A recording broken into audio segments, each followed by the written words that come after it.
Another inline element that I did not cover is the image element.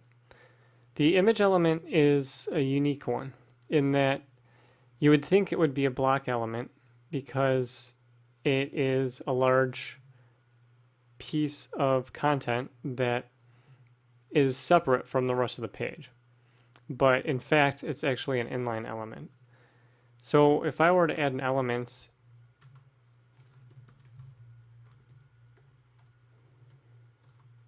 within this div next to the copy that I have here, it would actually fall right in line with this copy. So what I'm going to do next is show you how to add an image source to this image element. First, we're going to need to add an image to our assets image directory. And I have happened to have a picture of a Jeep that I'm going to reference as the image source.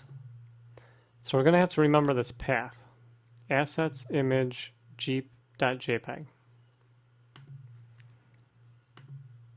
So now we're going to type in that path and the file name and save this.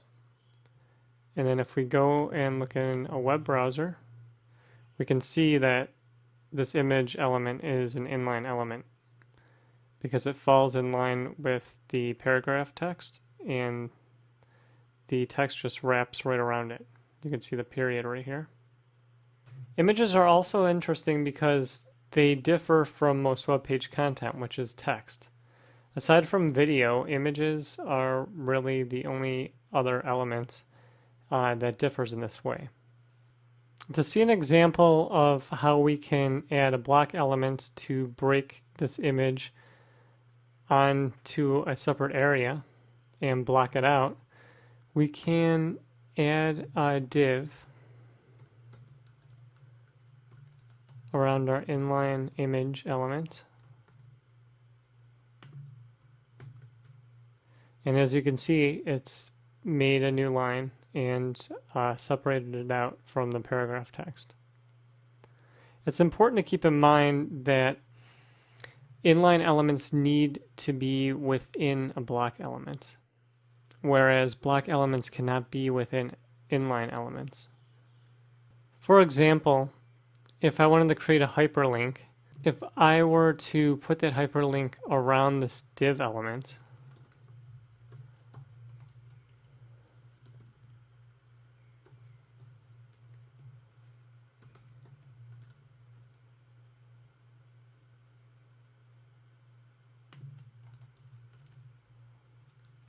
it may show up in some browsers and function to some degree, but it's not good form, and some browsers may not read it the way that you're wanting it to be read.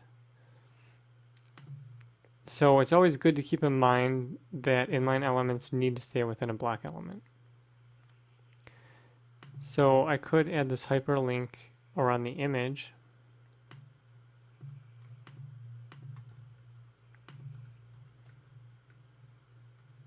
Because in fact you can put an inline element around another inline element.